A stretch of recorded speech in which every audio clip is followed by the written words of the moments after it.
शक्तिं जगद्गोत्रपराशरं च व्यासं शुभं गौडपदं महान्तं गोविन्दयोगीन्द्रमथाशिष्यं श्रीशङ्कराचार्यमथाशिवबन्धं पादं च स्वामललिङ्गशिष्यं यन्त्रोटकं वाद्यकृपालं अस्मद्गुरुं भगवान्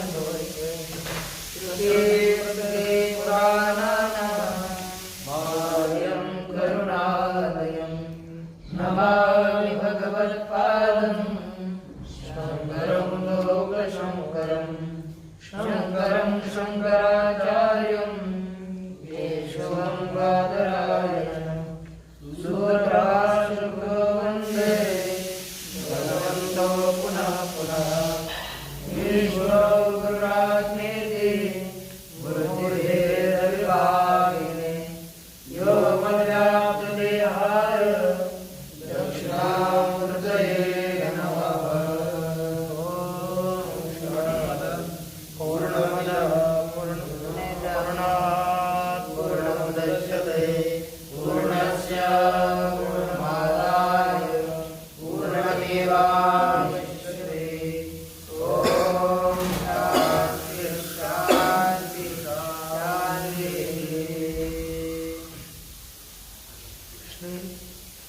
भगवान पांडुरंग योग परमात्मा श्री ज्ञान महाराज जगतगुरु तुकाराम महाराज श्री शांतिनाथ महाराज श्री आदिगुरु शंकराचार्य इत्यादि संतों की अलौकिक हेतु की अकारण ऐसी कृपा से उपनिषदों का विचार करते हुए बृहदारण्यक उपनिषद के तृतीय अध्याय के चतुर्थ ब्राह्मण का विचार प्रचलित है। इस ब्राह्मण के दोनों भी मंत्रों का सरलार्थ भाष्यानुसार देखा गया, लेकिन दृष्टेर्दृष्टारं न पश्य है,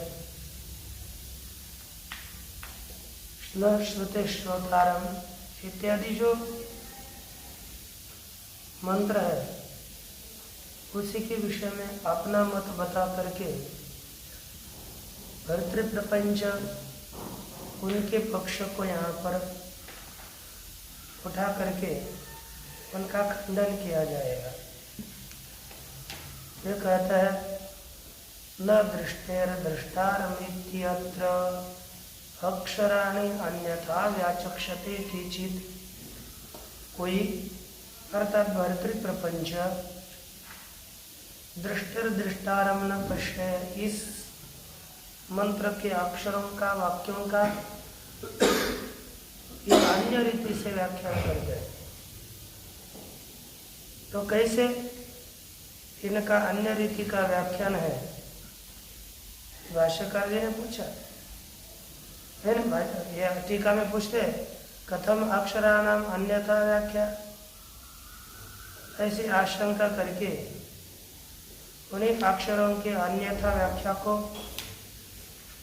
प्रदर्शित प्रस्तुत में किया गया। कहा न दृष्टिर्दृष्टारम, इतना पद है, न दृष्टिर्दृष्टारम अर्थात दृष्टे कर्तारम भेद दृष्टिम अकृत्वा दृष्टिमात्रस्य कर्तारम न पश्य।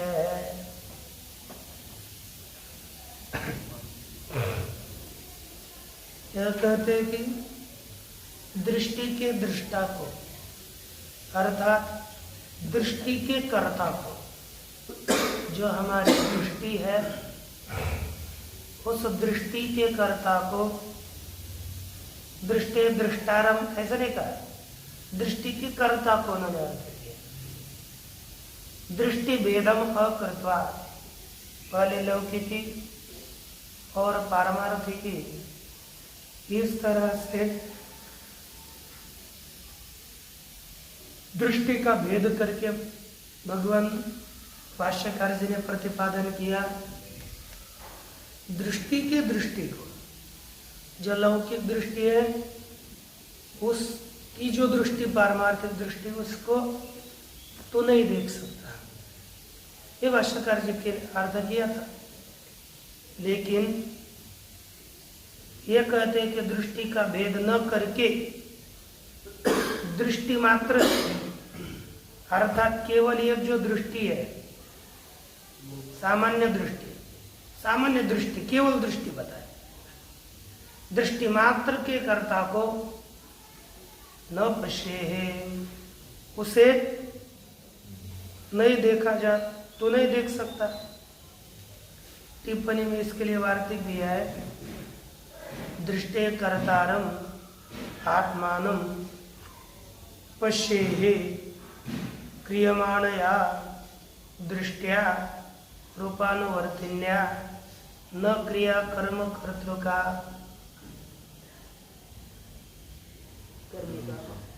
क्रिया कर्तृकर्मिका। यहाँ पर दृष्टि रही चक्षुर द्वारा जाता धीवृत्ति रूपम गोचरयते, ये हमारे दृष्टि चक्षु के द्वारा उत्पन्न हो गई, वो रूप को विषय करती है। तया दृष्टिया, दृष्टि का जो दृष्टा है, समझो हमारी दृष्टि चक्षु के द्वारा बाहर निकलने वाली दृष्टि है, उसके कर्ता को, अर्थात ये दृष्टि जिसके द्वारा उत्पन्न हो गई, उसी कर्ता को वह दृष्टि, रूप की ओर दौड़ने वाली दृष्टि, उसके द्वारा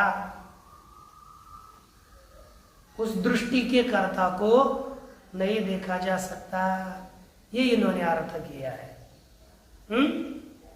धीवृत्ति रूपम गोचरयति तया दृष्टिया दृष्टा न शक्य विषयी कर्तुम, उसे अपनी जो चक्षु की दृष्टि है, इस दृष्टि के द्वारा बाह्य रूप को विषय किया जा सकता है, दृष्टा को विषय नहीं किया जा सकता।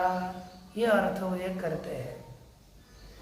किंच न सातम विषय करोति तत्क्रियात्वात् गतिरिव गंतारम। दृष्टांत दिया कि जैसे हमारी गति गंता को विषय नहीं कर सकती, गमन करने वाले के पास नहीं जा सकते, हमारी गति यह अन्य पदार्थों तक ले जा सकती है। गति गंता को, जाने वाले को जैसे विषय नहीं कर सकती, उसी तरह यह दृष्टि, यह दृष्टा को विषय नहीं कर सकती। ये इनका अर्थ है। न पश्येहे रीति, ऐसा कोई कर रहे है ना। दृष्टि रीति कर्मणि सृष्टि, उनके मत में क्या है, दृष्टि है यह कर्म में सृष्टि मानी गई है। किसमें? कर्मणि सृष्टि है। सा दृष्टि ही क्रियमाणा घटवत कर्म भवति, वह दृष्टि की जाने वाली घट की तरह कर्म, जैसे कुंभकार का घट कर्म होता है, उसी तरह उत्पन्न किए जाने वाली ये दृष्टि कर्म रूपा होती है। दृष्टारम इति त्रिजन तत्वेन द्रष्टुर दृष्टि कर्तृत्वम आचष्टे। दृष्टारम इति त्रिजंतेन, यह दृष्टारम कौन सा है? त्रिजंत रूप है, त्रुच प्रत्यय दृष्टि। दृष्टारम यह तृजंत है। इसका अर्थ तृजंतत्व है न दृष्टु दृष्टिकर्तृत्व आचष्टे। ये जो तृजंत रूप क्या बोलता है? दृष्टु अर्थात दृष्टा में दृष्टि का कर्तृत्व बताता है। ये ऐसा ही है ना, क्योंकि दृश धातु है, दृश प्रत्यार्थ होता है, दृश का अर्थ है दृष्टि और तृच का अर्थ है कर्ता। तो यही दृष्टु शब्द दृष्टि का कर्ता यही कहता है। तेना असौ, इस कारण से, तेना अर्थात वो ऐसी व्यवस्था करने के कारण असौ आत्मा दृष्टि है दृष्टा अर्थात दृष्टि है कर्ता। यह आत्मा दृष्टि का दृष्टा है अर्थात दृष्टि का कर्ता है। इति व्याख्यातॄणाम अभिप्राय, ऐसे व्याख्या करने वालों का अभिप्राय है, तात्पर्य है। यह बताया। उसके बाद अन्य जो व्याख्या है, अब ये इतनी व्याख्या भर्तृ प्रपंच की थी। ये भर्तृ प्रपंच का मानना था। दृष्टा शब्द का अर्थ दृष्टि का कर्ता है ना। वह दृष्टि के कर्ता को नहीं जान सकती, इतना उनका अर्थ है। लेकिन अब उसके व्याख्यान में दोष दे रहे भगवान भाष्यकार। देखिए क्या कहते हैं। तत्र अर्थात दृष्टिरिति षष्ठन्तेन दृष्टिग्रहणं निरर्थकम्। दृष्टेः, इस भर्तृ प्रपंच की व्याख्या में दृष्टेरिति षष्ठ्यं तत्वेन, दृष्टेय कैसी है? षष्ठी भक्ति है। इसलिए दृष्टिग्रहणम निरर्थकम, उससे दृष्टिग्रहण करना निरर्थक है। इसमें देखो, दृष्टि कर्तृत्व विवक्षायाम तृजंतत्वेन तत्सिद्धेः षष्ठी निरर्थिका। क्योंकि देखो, दृष्टारम इस पद से ही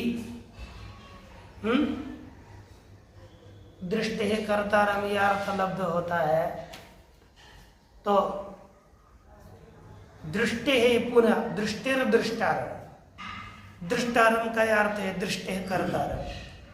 इतना ही हमको अर्थ चाहिए।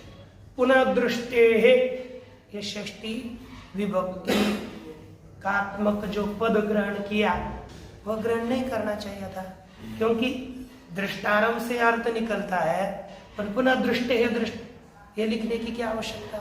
इसलिए दृष्टि है ऐसा षष्ट्यंत रूप से जो पद दिया उसका ग्रहण करना निरर्थक हो जाता है। इति दोषम न पश्यन्ति, ऐसा वे दोष अपने मत में आता है, ये नहीं दिख रहे।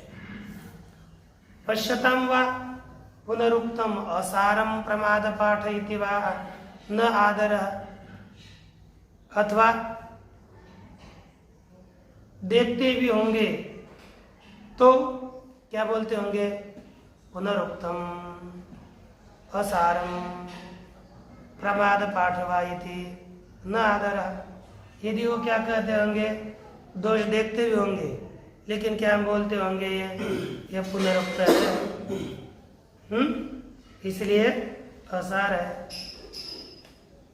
अथवा प्रमाद पाठ है ऐसा मान करके आदर नहीं करते होंगे। यही होता होगा ना।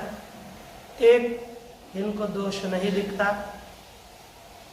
एक दोष ये हो सकता है अथवा दोष देख कर भी ये अनादर करते होंगे उसका। प्रमाद पाठ है या पुनरुक्त है ऐसा मान करके इनका आदर होता होगा, इसलिए वे आदर नहीं करते होंगे।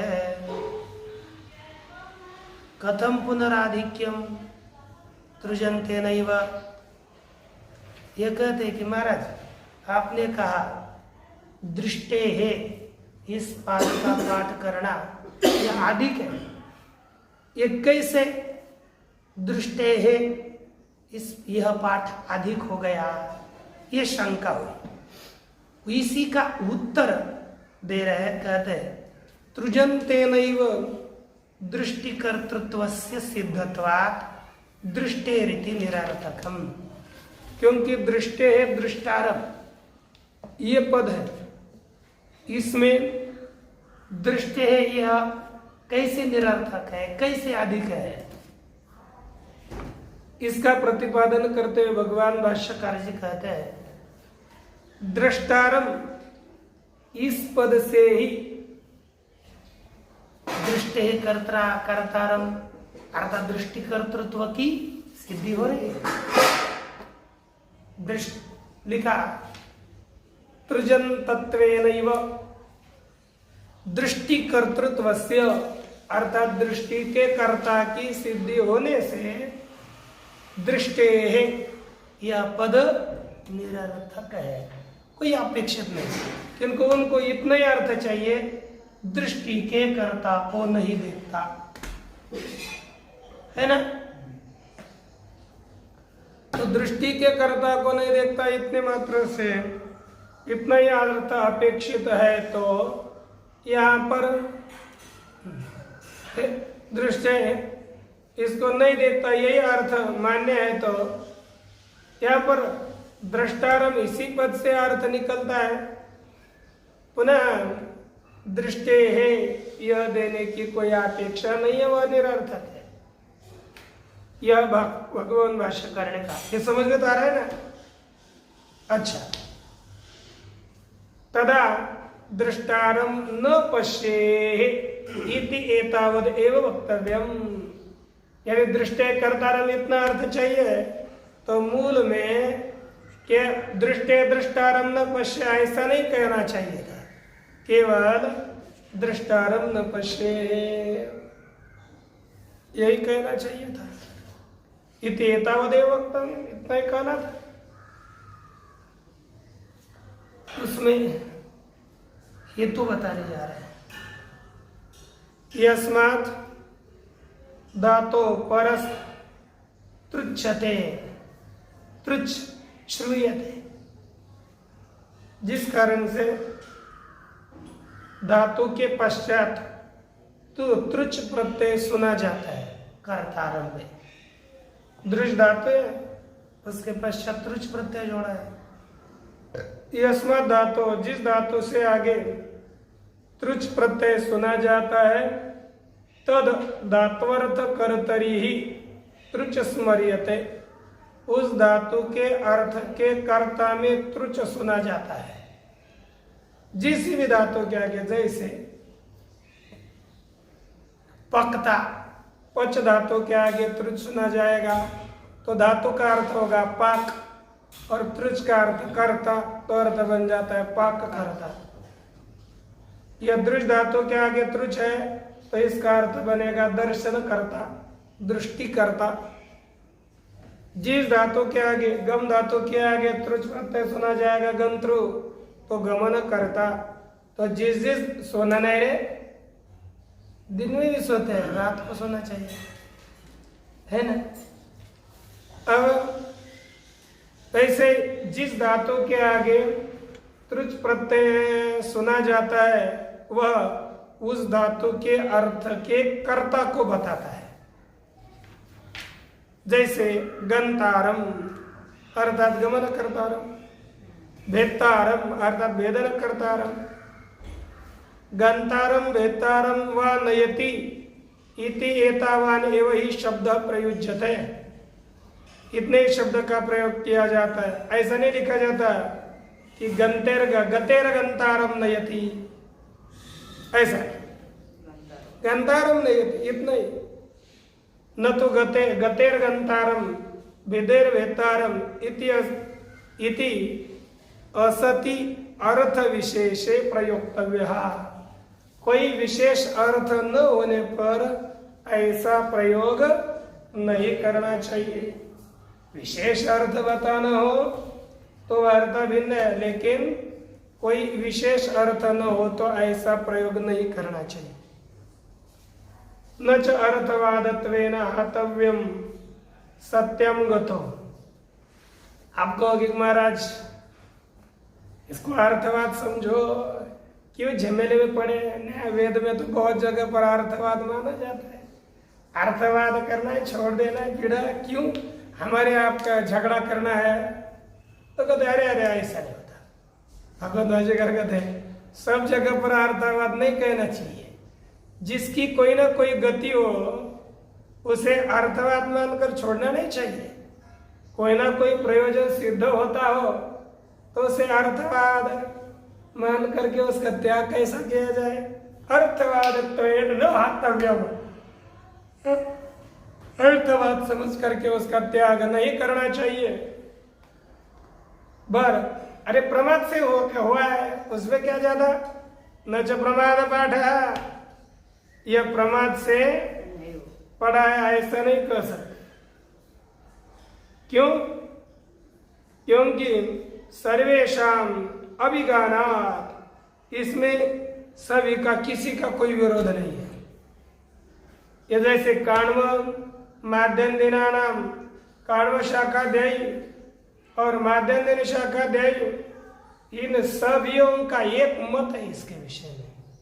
अर्थात यह काण्व शाखा में दृष्टारंभ पश्य लिखा है ना, ये तो काण्व है अपनी, यह काण्व शाखा में दृष्टारंभ लिखा हो और माध्यम दिन में दृष्टारंभ पश्य ऐसा लिखा हो तो मान सकेंगे कि काण्व शाखा का माध्यम दिन शाखा की तरह यहाँ पर भी हम दृष्टारंभ कहें, है ना। माध्यम दिन में भी दृष्टारंभ न पश्य ऐसा है और इस काण्व शाखा में भी दृष्टारंभ न पश्य ऐसा है। इसलिए कोई किसी का मतभेद नहीं है कि हम यहाँ पर बदल दें, प्रमाद से पाठ है। हाँ, यदि उसमें लिखा हो न लिखा हो और इसमें लिखा हो तो एकदम मान सकते थे। तो इसमें लिखा है, इसमें नहीं लिखा और उसमें लिखा है तो उसका प्रमाद से पाठ मान सकेंगे। हम एक दूसरे का विचार देखेंगे, लेकिन इसके विषय में किसी का मतभेद नहीं है, इसलिए यथार्थ पाठ है। तस्मात् व्याख्यातॄणाम एवं बुद्धि दौर्बल्यम न अध्यतृ प्रमाद है। इसलिए व्याख्यान करने वाला जो है एखादा अभंग लिखता है ना, जगत तुकाराम महाराज ने अभंग किया है तो उसकी व्याख्या करने चले तो उस व्याख्या करने वालों में दोष कहेंगे, नहीं को अभंग लिखने वाला मूल अभंग का पाठ करने वाले में कोई दोष नहीं है। वैसे ही यहाँ पर समझते हैं, यहाँ पर यह उपनिषदों के व्याख्या करने वाले जो है उनमें उनके बुद्धि की दुर्बलता है, न कि यह उपनिषद का पाठ करने वाले में कोई दोष है। इनमें कोई दोष नहीं है। इस तरह से कथन किया और कहते आगे पुनर्भगवताम अपि दृश्यर द्विरूपादानम उपपद्यते। भवताम अपि दृश्य है, कैसे आपके मत में दृष्टि का दो बार ग्रहण सिद्ध हो सकता है? ये पूछ सकता है ना, वेदांत मत में कैसा सिद्ध है? शांकर मत में तो कहते यथा तु आस्माभिर व्याख्यातम, जैसे हमने व्याख्यान किया भाष्यकार कहता है जिस तरह हमने व्याख्या की, लौकिक दृष्टि है विवेच्य नित्य दृष्टि ही विशिष्ट आत्मा प्रदर्शितव्य। लौकिक दृष्टि से पृथक करके नित्य दृष्टि विशिष्ट आत्मा का प्रदर्शन करना चाहिए। एक वो अलग है, अर्थात ये एक लौकिक दृष्टि, ये पहली दृष्टि, और दूसरे नित्य दृष्टि। नित्य दृष्टि का कर्ता, लौकिक दृष्टि का जो नित्य दृष्टा करता है, ये दो अर्थ होते हैं। तथा कर्तृकर्म विशेषणत्वेन, कर्ता और कर्म के विशेषण रूप से दृष्टि शब्द से द्विप्रयोग एक कर्ता के साथ दृष्टि संलग्न है और यह कर्म रूपी दृष्टि है। दृष्टारंभ में वह नित्य दृष्टि है और दृष्टि में एक लौकिक दृष्टि है, अनित्य दृष्टि है। इस तरह से 2 बार दृष्टि शब्द का प्रयोग सिद्ध होता है। किसके लिए?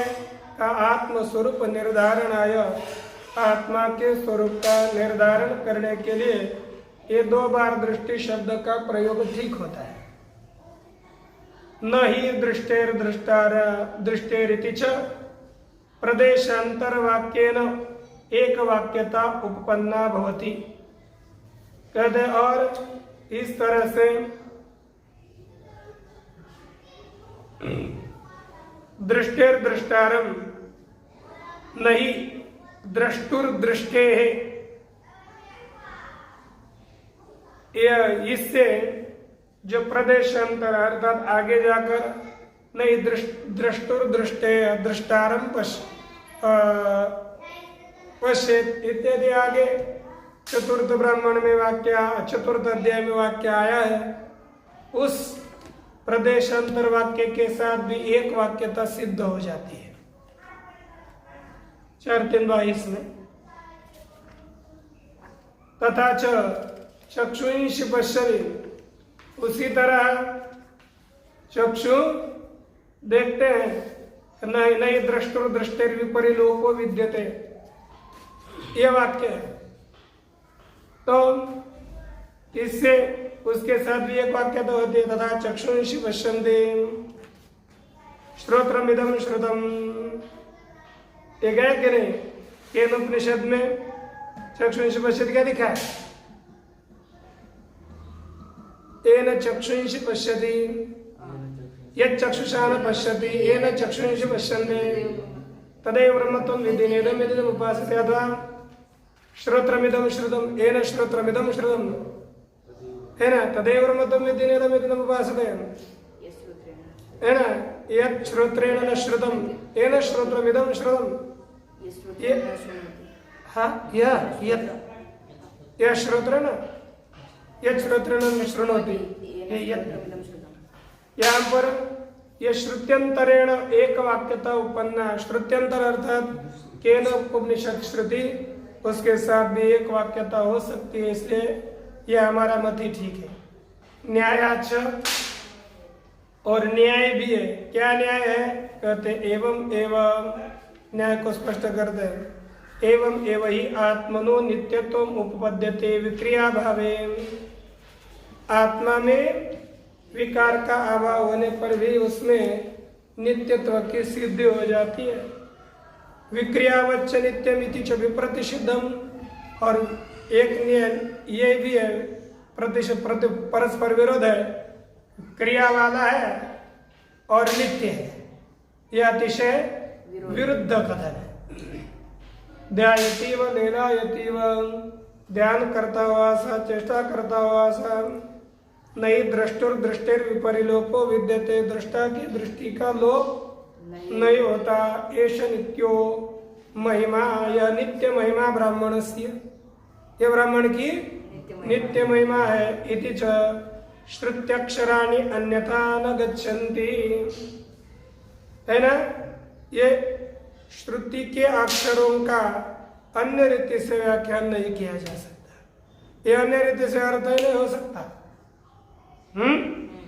स्वार्थ प्रामाण्यम न लभन्ते, यदि हम आपका मत स्वीकार करेंगे तो इन श्रुतियों का स्वार्थ में अर्थ सिद्ध नहीं हो सकेगा। और पुनः एक शंका कर देगा, ननु द्रष्टा श्रोता मंता विज्ञाता इतियोमादीनि अक्षराणि आत्मनो अविक्रियत्वे न गच्छन्ति इति। शंका करने वाला बोलता है कि महाराज द्रष्टा श्रोता मंता विज्ञाता इत्यादि जो अक्षर है, इति एवं आदिनी, ऐसे इत्यादि जो अक्षर है वे आत्मा को अविक्रिय मानने पर न गच्छन्ति, अर्थात ये इन अक्षरों का ये अर्थ सिद्ध नहीं होता, ये वाक्य उत्पन्न नहीं होते, क्योंकि वे निरर्थक हो जाते हैं। सिद्धांत होता है न, इनका कहना ठीक नहीं।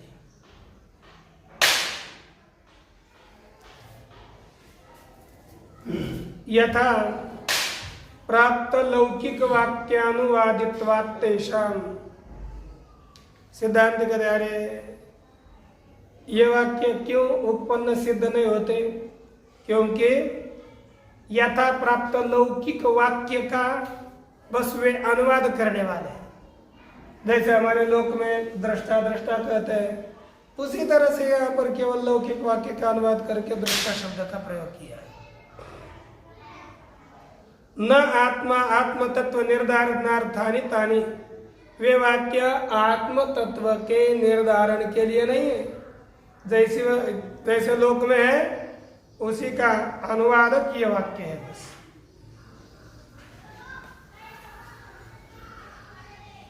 न दृष्टेर दृष्टारम इति ओमादीनाम, न दृष्टेर दृष्टारम पश्ये इत्यादि जो वाक्य है इनमें अन्यार्था संभवात, अन्यार्थत्व संभव न होने से यथोक्तार्थ परत्वम अवगम्यते। जैसा अर्थ परत्व यथा उक्त, जैसा अर्थ तत्परत्व इसकी सिद्धि होती है। अर्थात हमने जो अर्थ बताया तद अर्थ पर की इन वाक्यों की सिद्धि हो जाती है। तस्मात् अनवबोधाद एव ही विशेषण परित्यक्तम दृष्टेरिति, इसलिए उन्होंने जो विशेषण का परित्याग किया है वह अनवबोध से किया है। ज्ञान न होने के कारण उन विशेषणों का परित्याग उन्होंने किया है। एषते तव आत्मा, यह आपका आत्मा है। सर्व ही उक्त ही विशेषण ही विशिष्ट, सभी बताए हुए विशेषणों से विशिष्ट यह तेरा आत्मा है ना। मैंने पूर्व में बताया, अब ये मूल भाष्य का व्याख्या है। एषता आत्मा सर्वांतर बताया ना, यह तेरा आत्मा उपरोक्त विशेषणों से विशिष्ट है। अतः एतस्माद् आत्मनो, इसलिए इस आत्मा से अन्यद आर्तम कार्यम वा, यह दूसरा सभी आर्त है। अर्थ अर्थात कार्यम वा शरीरम, करणात्मकम वा लिंगम, कार्य रूपी शरीर और करण रूपी लिंग देह, लिंग देह अर्थ सूक्ष्म देह, यह सभी अनित्य है। केवल आत्मा ही नित्य, उसका लोप नहीं होता, बाकी सब का नाश होता है। एतद एव एकम अनार्थम अविनाशी कूटस्थम, यही एक अनार्थ है। कौन? आत्म तत्व, यही एक आत्म तत्व। एतद एकम एव अनार्थम अविनाशी कूटस्थम, वही अविनाशी है, यही कूटस्थ है। ऐसा उत्तर देने के बाद ततः ह उशस्त चाक्रायण ऊपर राम, उसके पश्चात उशस्त चाक्रायण अपने इस प्रश्न पूछने से ऊपर हो गए, निवृत्त हो गए और उन्होंने अपना विचार ओखा की नहीं याज्ञवल्क्य के जी आप ही विद्वान है तो शांत हो गए। इसके पश्चात कल कहोल ब्राह्मण का विचार आएगा तो कल देखेंगे। ओम पूर्णमदः पूर्णमिदं पूर्णात्